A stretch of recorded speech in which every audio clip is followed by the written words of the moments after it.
یہ برلن کی سب سے مصروف شاپنگ سٹریٹ ہے۔ یہاں ہر قسم کی جینز دستیاب ہیں، ہر رنگ میں، ہر طرز کی۔ کئی لوگ اپنے لیے جینز خریدتے وقت صرف یہ نہیں جاننا چاہتے کہ وہ کیسی اور کتنے کی ہے، بلکہ یہ بھی جاننا پسند کرتے ہیں کہ جینز کہاں بنی ہے اور آیا وہ اس کی صحیح رقم ادا کر رہے ہیں۔ عموماً لیبل پر بہت کم معلومات درج ہوتی ہیں۔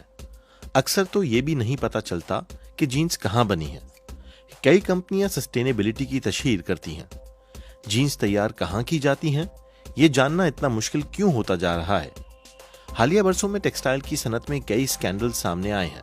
ایسے میں فیکٹریوں کے حالات کے بارے میں آگہی لازمی ہے۔ یہ پاکستان کی ایک کمپنی ہے۔ مناسب تنخواہیں، کام کرنے کے گھنٹے 8 مقرر اور ملازمین کے لیے مکانات۔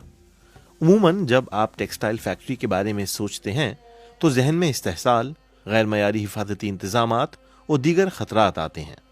نتیجتاً فیکٹریوں میں حادثات عام ہیں۔ یہ بنگلہ دیش میں ایک فیکٹری حادثے کے مناظر ہیں۔ اس موضوع پر تحقیق مشکل کام ثابت ہوا۔ بڑی مشکل سے ایک کمپنی نے شوٹنگ کی اجازت دی۔ کریسنٹ باہومان ایشیائی سطح پر سب سے بڑی کمپنیوں میں شامل ہے اور یہ ایک ماڈل کمپنی بھی ہے۔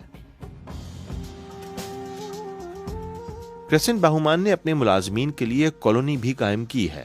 500 ایکڑ کے رقبے پر پھیلے ہوئے اس کمپلیکس میں کمپنی کے 7,500 میں سے نصف سے زائد ملازمین رہائش پذیر ہیں۔ صوبیہ نسیم گزشتہ 15 برسوں سے جینز کی سلائی کا کام کرتی ہیں۔ وہ اپنے اہل خانہ کے ہمراہ کمپنی کے پاس ہی رہتی ہیں۔ یعنی کہ یہاں پہ خاص طور پہ جو سیفٹی ہے نا وہ بہت زیادہ ہے۔ یہاں پہ باہر سے کوئی لوگ نہیں آ سکتے بغیر اس کے اجازت کے، یعنی کہ جو ہمارے ریلیٹیو بھی آ رہے ہیں یا ہمارے جو فرینڈز ہیں وہ جو بھی آ رہے ہیں نا وہ بغیر اجازت، بغیر سیکورٹی کے یہاں پہ اندر نہیں آ سکتے۔ اور ہمیں نا یہاں پہ بہت اچھا، یعنی کہ رہائش بہت زبردست ہے جس طرح بھی ہے باہر کی نسبت، باہر کمپنیوں کی نسبت۔ اور ویسے بھی یہاں پہ ماحول خاص طور پہ جو ہے نا لڑکیوں کے لیے بہت سے، بہت زیادہ وہ جاب کے لیے یہاں پہ ایک حد جو ہے نا باہر کے ماحول سے بہت ڈیفرنٹ ہے یہاں کا ماحول جو ہے نا۔ ایک پاکستانی خاندان نے قریب 25 سال قبل اس فیکٹری کی بنیاد رکھی تھی۔ جس علاقے میں یہ فیکٹری کھولی گئی وہاں کافی غربت تھی۔ کمپنی مالکان کے مطابق وہ لوگوں کی زندگیاں بدلنا چاہتے تھے۔ یہ فیکٹری ہر ماہ 10 لاکھ جینز تیار کرتی ہے۔ یہاں بننے والی جینز یورپ اور امریکہ کے بازاروں میں فروخت ہوتی ہیں۔ کمپنی کے ڈائریکٹر بتاتے ہیں کہ زچگی کے وقت چھٹیاں، مناسب تنخواہ اور صرف مقررہ وقت تک کام یہاں معمول کی باتیں ہیں۔ امپلائی سیٹسفیکشن کے حوالے سے ہم اپنا in house employee engagement index manage کرتے ہیں، جس میں ہمیں پتہ چلتا ہے کہ ہمارے امپلائیز کتنے انگیجڈ ہیں، کتنے موٹیویٹڈ ہیں، کتنے ایکسیپٹیبل ہیں لیڈرشپ اور مینجمنٹ کے آؤٹ کم سے، فیسلٹیز، ورکنگ انوائرمنٹ کیا ہے۔ تو ہم یہ میجر کر رہے ہوتے ہیں کلچر انڈیکس سے، and we are happy to tell you, ہم نے اس کو لانچ کیا تھا پچھلے سال، اور اسی میں ہم اب اسی کے ذریعے سے جو فیڈ بیک ہمیں ملتی ہے امپلائیز کی، وہ پھر ہم امپروومنٹ کی طرف لے کے جاتے ہیں۔ یہ پاکستان میں انہونی سی بات ہے۔ غیر سرکاری تنظیم کلین کلوتھز کیمپین دنیا بھر میں ٹیکسٹائل کی فیکٹریوں پر نظر رکھتی ہے۔ ان کے ماہرین کا کہنا ہے کہ ماضی میں رونما ہونے والے سانحات کے باوجود پاکستان میں ٹیکسٹائل کی صنعت میں کچھ نہیں بدلا۔ There are very few trade unions in the garment and textile sector. Pakistan میں اس سیکٹر میں بہت کم لیبر یونینز ہیں۔ مالکان ملازمین کو آزادانہ طور پر متحد ہونے کی اجازت نہیں دیتے اور حکومت بھی لیبر قوانین کے اطلاق میں ناکام رہی ہے۔ تنخواہوں کا بھی مسئلہ ہے۔ ورکرز کو اپنی بنیادی ضروریات پوری کرنے کے لیے 8 گھنٹوں سے زیادہ کام کرنا پڑتا ہے۔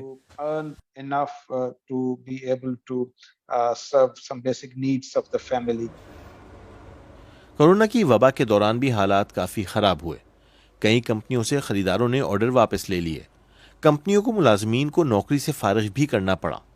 کریسنٹ باہومان کی البتہ کوشش تھی کہ تمام ملازمین کو رکھا جائے، جیسا کہ صوبیہ نسیم۔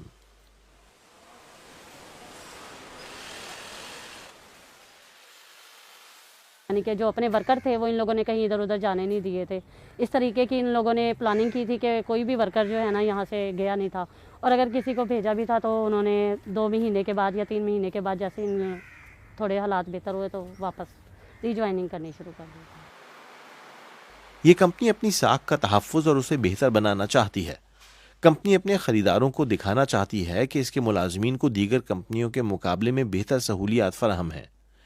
یہ حکمت عملی کرسنٹ باہومان کے لیے منافع بخش ثابت ہوئی, کیونکہ زیادہ سے زیادہ صارفین دیرپا حکمت عملی کو دیکھ اور سمجھ رہے ہیں. ذکی سلیم مکمل بلاک چین کو شفاف بنانا چاہتے ہیں تاکہ پتہ چلے کہ کپڑے کہاں سے آ رہے ہیں.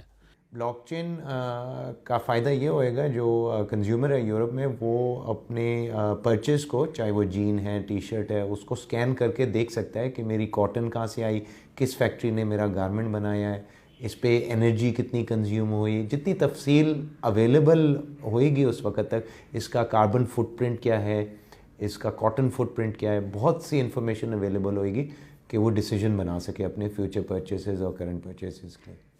یہ ٹیکنالوجی البتہ فی الحال عام نہیں. عام صارف ابھی تک اس بات کا تعین نہیں کر پاتا کہ آیا کپڑوں کی تیاری کا عمل ملازمین کے لیے منصفانہ تھا. برلن میں اپنے گھر میں بیٹھ کر اگر جینس تلاش کی جائے تو آن لائن 40 یورو میں خریدی جا سکتی ہے. لیبل کی مدد سے اسے تلاش کیا جانا آسان ہے.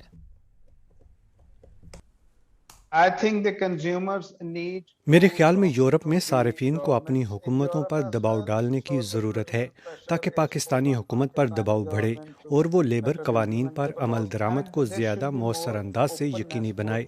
صارف زیادہ معلومات کا مطالبہ کر سکتا ہے, اسے اشیاء کن حالات میں بنی یہ پتہ ہونا چاہیے. پاکستان میں یہ ایک کمپنی کپڑوں کی تیاری میں تقاضے پورے کر رہی ہے, مگر بدقسمتی سے صنعت کے بارے میں یہ کہنا درست نہیں. اکثریتی فیکٹریوں کے حالات اب بھی ناقص ہیں.